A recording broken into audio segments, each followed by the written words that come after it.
구약 이사야서 24장 14절로 16절이 되겠습니다. 이사야 24장 14절로 16절. 무리가 소리를 높여 부를 것이며 여호와의 위엄을 인하여 바다에서부터 크게 외치리니 그러므로 너희가 동방에서 여호와를 영화롭게 하며 바다 모든 섬에서 이스라엘 하나님 여호와의 이름을 영화롭게 할 것이라. 땅끝에서부터 노래하는 소리가 우리에게 들리기를 의로우신 자에게 영광을 돌리세 하도다. 그러나 나는 이르기를 나는 세잔하였고 나는 세잔하였으니 내게 화가 있도다. 괴율자가 괴율을 행하도다. 괴율자가 심히 괴율을 행하도다 하였도다. 오늘 함께 은혜 받을 말씀의 제목은 기독교 3대 역사. 어느 주일인가 기독교 3대 성회를 말씀드린 적이 있었고요. 오늘은 기독교 3대 역사. 여러분, 창세기로부터 시작하여 요한계시록에 이르기까지 하나님의 많은 역사들이 있습니다. 그 중에 중요한 역사가 3번 있는데 그걸 오늘 한마디로 요약해서 뭐라고? 기독교 3대 역사. 다시 말하면 전능하신 하나님이 특별한 역사를 나타내시는 것을 이름하여 기독교 3대 역사라고 합니다. 자, 첫째는 출애굽 역사입니다. 무슨 역사? 출애굽 역사. 다 같이 출애굽기 12장 37절로 42절을 다 같이 소리내서 한번 읽어보겠습니다. 읽습니다.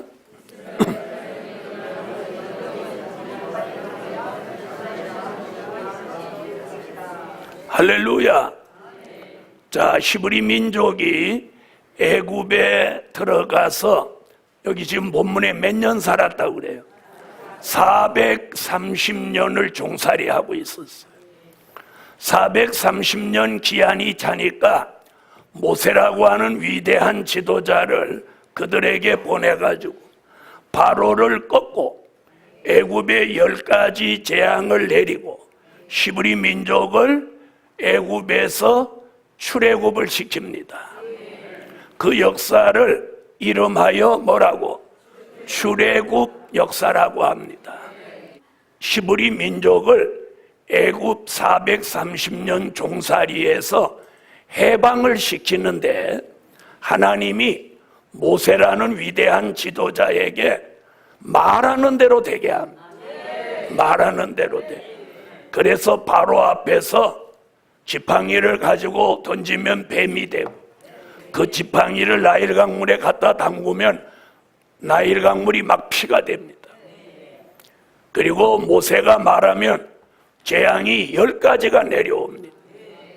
9가지가 내려도 꼼짝 않던 바로가 10번째 재앙, 애굽의 바로 궁으로부터 저 종의 자녀까지 그리고 짐승까지 제일 맞이 장자를 하나님이 다 그 밤에 죽여버리는 거예요. 그러니까 장자가 죽는 재앙이 애굽에 내리는데 바로의 아들부터 종의 아들까지 짐승도 전부 맞이는 싹 다 죽여버려요. 그러니까 바로가 손을 들었어요. 그래서 히브리 민족이 애굽에서 출발해서 홍해를 건너 광야를 거쳐서 약 40년을 걸어서 약속의 땅에 들어가게 만드시는 역사가 출애굽 역사예요.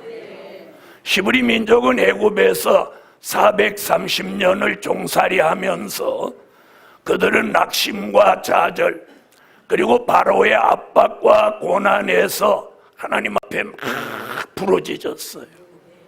그랬더니 한 구원자 보호자 모세를 보내서 그들을 건져 주신 역사가 출애굽 역사다.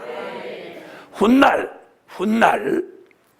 바울은 고린도 전서 10장 1절로 12절에서 뭐라고 기록하느냐 하면, 바울이 출애굽 때 있었던 역사는 말세를 당한 우리에게 거울로 경계로 기록하여 놓았다.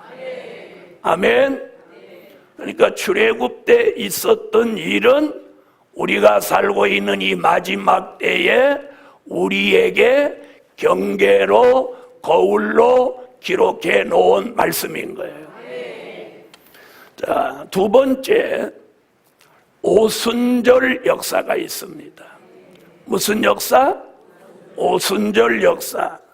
자, 다 같이 사도행전 2장을 찾으세요. 자, 1절로 4절을 다 같이 한번 소리내서 읽어보겠습니다.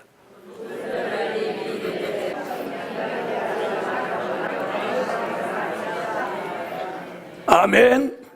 자, 오순절 역사는 하나님의 아들 예수가 하나님과 함께 말씀으로 계시다가 마태복음 1장에 말씀이 육신이 되셔서 사람의 모습을 입고 이 땅에 오셨어요. 이 땅에 오셔서 예수가 33년 동안 사셨어요. 그 중에 마지막 3년 동안을 주님이 친히 복음을 전하시는 거예요. 그래서 마태복음 5장 1절 이하부터 예수님이 뭐라고? 심령이 가난한 자는 복이 있나니 천국이 저희 것이며, 이렇게 시작해서 마태복음 5장, 6장, 7장, 8장 가면서 6장에서는 주님 가르쳐준 기도, 7장, 8장, 9장에서는 산상보훈, 그리고 예수님이 가는 데마다 병든 자를 고치며 귀신을 쫓아내고 많은 표적과 증거를 나타내시는 거예요. 할렐루야. 그리고 마태복음 27장에서 십자가를 지고 인류의 죄를 대속하시고 엘리 엘리 라마 사박다니 하며 운명하시는 거예요. 자, 돌아가신 지 3일 만에 마태복음 28장 1절로 6절에 그가 살아나시는 거예요. 아멘. 믿으시는 분 아멘 하세요. 그 3일 만에 부활하신 그 예수가 40일 동안 자기를 사랑하고 경외하고 믿는 사람들에게 주님이 살아나신 걸 다 알리는 거예요. 할렐루야. 그렇게 40일 동안 제자들에게 보이시고 사도행전 1장에서 감람산이라고 하는 곳에 많은 제자들을 모아놓고 주님이 부탁을 하셔요. 너희가 예루살렘을 떠나지 말고 기다려라. 그럼 몇 날이 못 되어 약속하신 성령이 너희에게 임하신다. 그러면 그 성령이 너희에게 임하면 너희가 권능을 받고 예루살렘과 유대와 사마리아와 땅끝까지 이르러 나의 증인이 되리라. 자, 이때 일어난 이 역사를 뭐라고 한다고? 오순절 역사, 다락방 역사라고 말합니다. 아멘. 그때 베드로가 언제든지 성질 급한 사람이 벌떡 일어나는 거예요. 성질 급한 베드로가 벌떡 일어났더니 형제들아, 선지자 요엘이 예언한 성령이 우리에게 오셨느니라. 할렐루야. 바로 요엘서 2장 28절에 성령이 너희에게 임하신다는 말씀의 예언이 이루어진 거예요. 할렐루야. 그 성령이 임재해서 사도행전 3장, 4장, 5장에 가면서 안진뱅이를 일으킵니다. 3,000명, 5,000명이 회개하고 돌아옵니다. 아멘. 그렇게 예루살렘에서 시작한 복음이 예루살렘, 유대, 사마리아, 대한민국 땅끝까지 오는데 2000년이 걸렸어요. 그때 오신 그 성령이 대한민국에도 지난 130년 동안 우리에게 역사해 주셨어요. 그래서 저도 그 성령이 임재했고 여러분에게도 그 성령이 임재하셨어요. 그렇게 믿으시는 분 아멘. 그 성령이 오셔서 요한복음 3장 3절로 5절같이 물과 성령으로 우리가 거듭났습니다. 예수가 하나님의 아들 나의 구주 믿어졌어요. 그분이 날 위하여 십자가에 달려 돌아가신 게 믿어졌단 말이에요. 그래서 오늘 여기까지 모인 거예요. 자, 여기까지가 된 일이에요. 된 일. 저는 오늘 그걸 전하려고 하는가. 그 다음 세 번째, 동방의 역사. 아멘. 출애굽 역사는 육적인 히브리 민족을 애굽에서 건지기 위한 역사고, 오순절 역사는 죄 가운데 빠진 이방을 죄 가운데서 영혼을 구원하기 위하여 일으켜 주신 역사예요. 자, 그런데 세 번째 무슨 역사?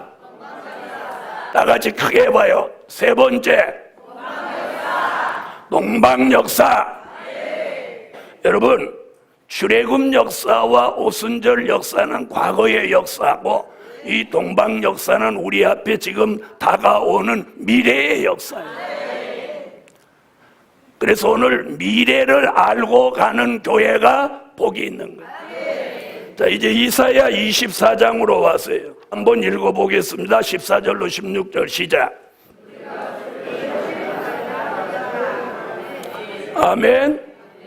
자, 여기 본문에 보면 뭐라고 했느냐면 동방 바닷가에서 여호와를 영화롭게 하는 일이 일어난다.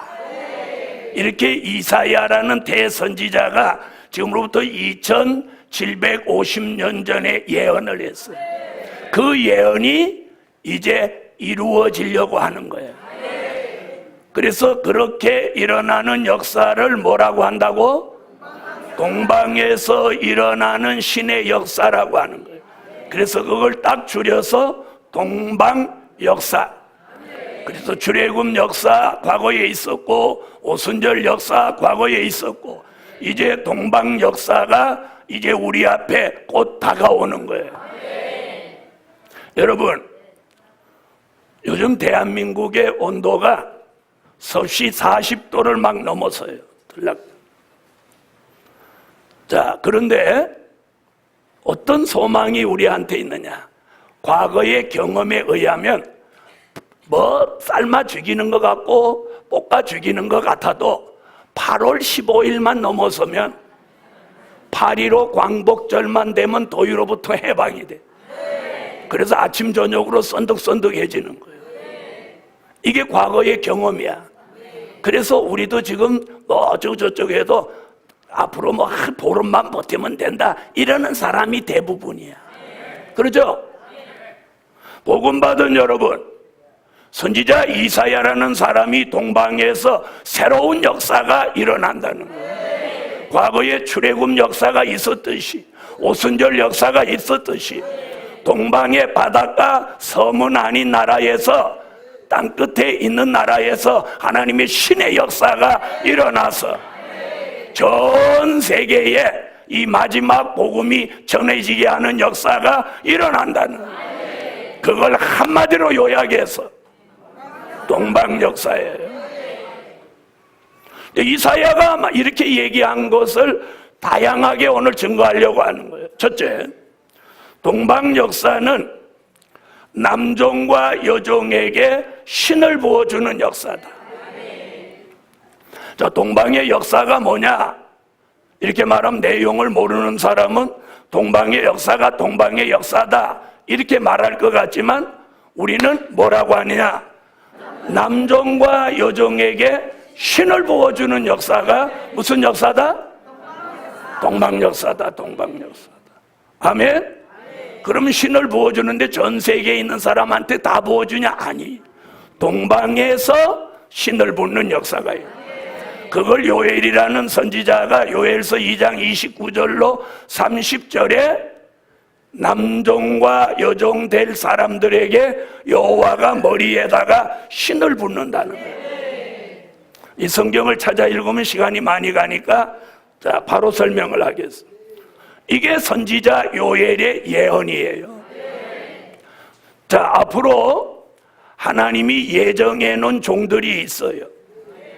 그 종들은 선지서와 요한계시록에 관심이 생기고 미래는 어떻게 될 것인가?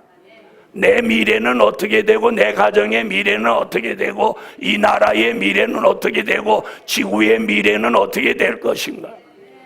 이런 걸 고민하는 사람이 아무도 없어. 우리는 이제 고민해야 돼요. 그런데 하나님의 섭리가 있는 사람에게는 그런 뜻이 있는 사람에게다가 신을 붓는다는 거예요. 그 신은 이사야 11장 2절로 3절에 보면 여호와의 신인데 지혜의 신이다, 총명의 신이다, 모략의 신이다, 재능의 신이다, 지식의 신이다. 여호와를 경외하는 신이 이사야 59장 19절로 20절에 보니까 하수같이 내려온다. 그러면 이사야 60장 1절에 신을 받은 종이 아름다운 소식, 즉 다시 오시는 재림의 주를 알리는 소식을 전하게 된다. 이걸 단편적으로 무슨 역사? 이게 동방 역사다. 자, 두 번째는 하나님의 인을 치는 역사다. 자, 동방 역사는 뭐라고요? 하나님의 인을 치는 역사예요. 요한계시록 7장 1절로 4절에 보면 해돋는 놓은 곳에서 다른 천사가 하나님의 인을 가지고 올라와서 하나님의 뜻이 있는 종들의 이마에다가 이렇게 도장을 찍어요. 그게 인이라고 하는 거야. 하나님의 도장을 척척 찍어놓는 거예요. 이렇게 도장을 한 지파에 1만 2천씩 12지파에 14만 4천 명을 이마에 도장을 찍는 거예요. 자, 이걸 하나님의 인맞은 종이라고 합니다. 할렐루야.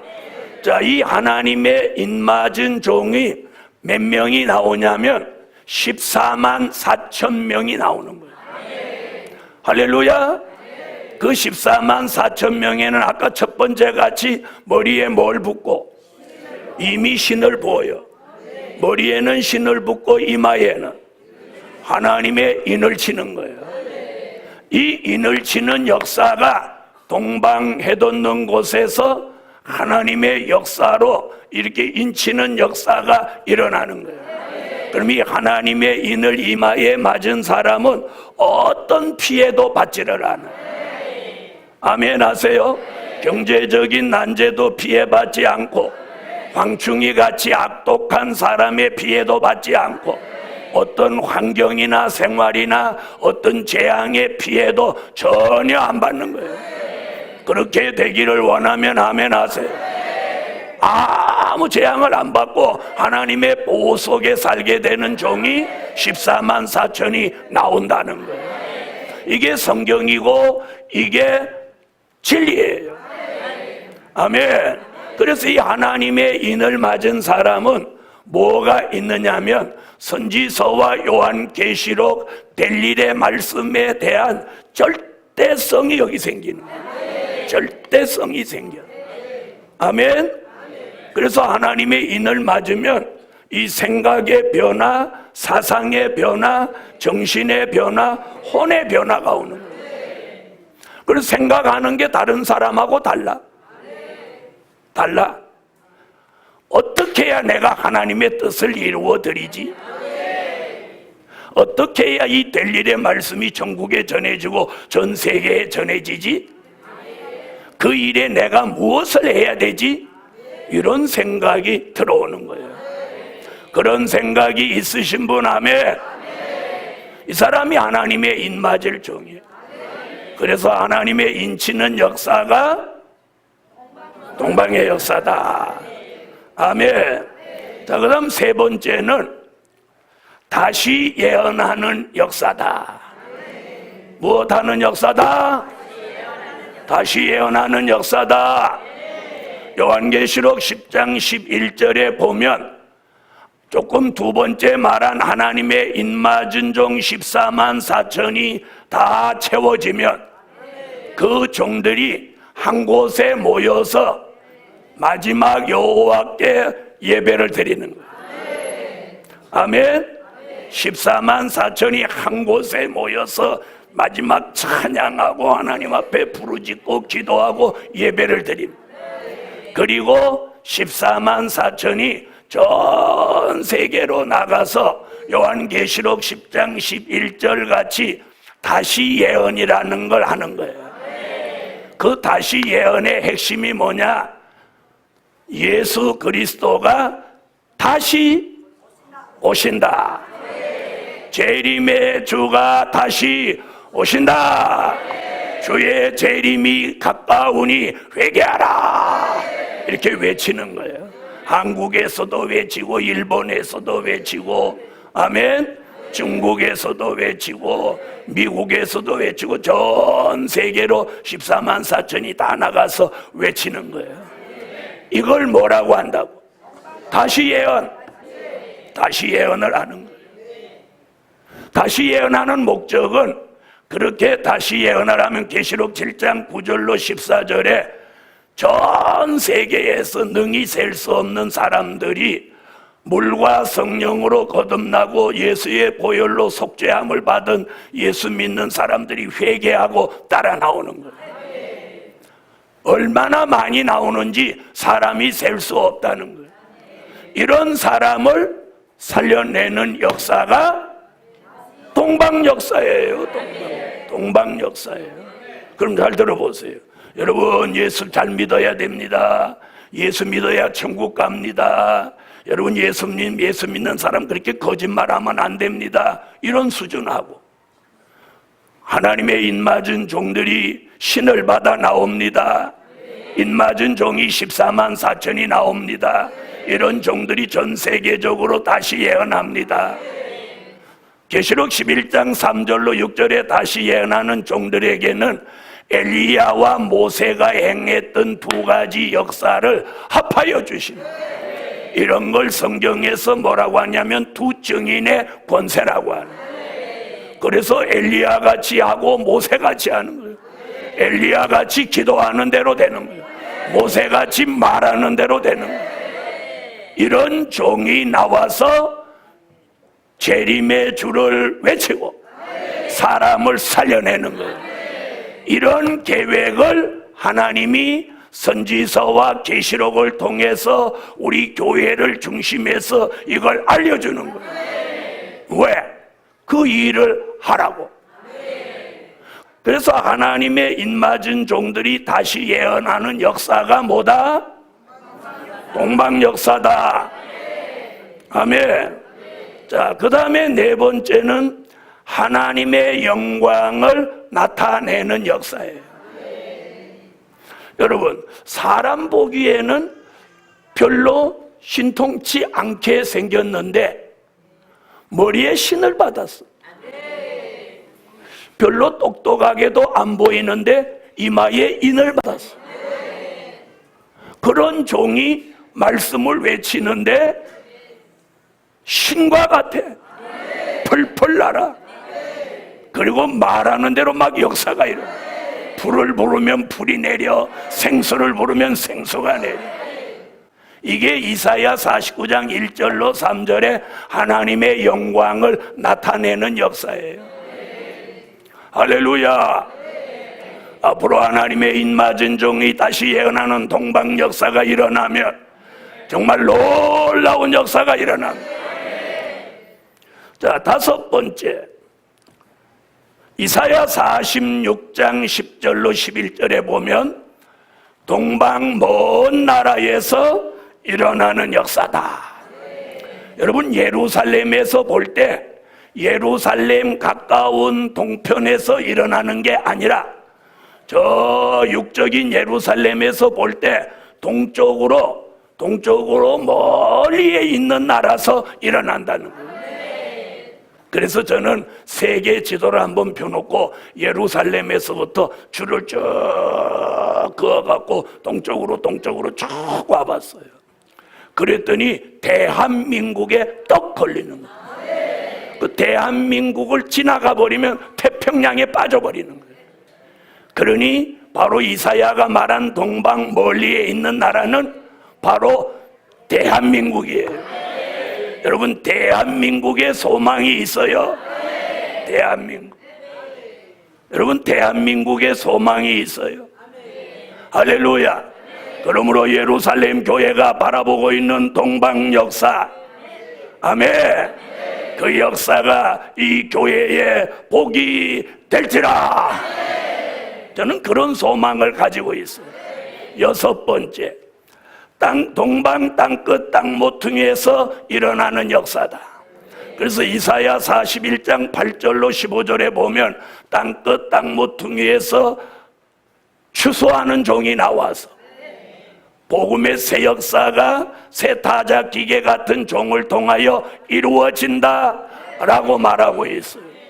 자, 일곱 번째는 유다서 1장 5절에 보면 출애굽 때 역사 다시 생각나게 하는 역사다. 이게 무슨 역사다? 이게 동방 역사다. 복음 받은 여러분, 출애굽 역사가 일어났고 오순절 역사가 일어났듯이 이제 모든 성경의 예언이 마지막에 동방의 역사가 있다고 예언합니다. 아멘. 이 예언이 성취돼요. 그래서 대한민국은 세계적인 나라가 된다는 게 성경의 예언이에요. 그러므로 그런 나라로 가는 과정에 있어서 일어나는 크고 모든 일들은 하나님이 하시는 거예요. 국가적인 일이든 교회적인 일이든 가정적인 일이든 모든 것은 하나님이 하신다. 믿고 가라. 왜 하나님이 하시냐? 그분이 주인이시니까. 그분의 계획이에요. 그분의 섭리예요. 그분이 작정하고 계신 거예요. 그러므로 그 역사를 알고 거기에 맞게만 살면 하나님이 함께하는 종이 됩니다. 그래서 동방 역사는 남종과 여종에게 신을 붓는 역사다. 하나님의 인을 치는 역사다. 아멘. 하나님의 영광을 나타내시는 역사다. 동방 먼 나라에서 일어나는 역사다. 동방 땅끝 땅 모퉁이에서 일어나는 역사다. 출애굽 때 역사 다시 생각나게 하는 역사다. 그래서 서두에 말씀했듯이 바울이 고린도전서 10장 1절로 12절에 말세를 당한 우리에게 경계로 거울로 기록해 놓았다. 이사야 11장 16절에 보면 출애굽 때 같은 역사 일어난다. 미가서 7장 15절에 보면 모세 때에 있었던 역사가 또 다시 한번 일어난다 라고 말씀하고 있어요. 그러므로 예루살렘 교회여, 동방 역사를 바라보는 이 교회가 하나님의 영광을 나타낼 줄 믿습니다. 결론은 다가오는 동방 역사를 준비하자.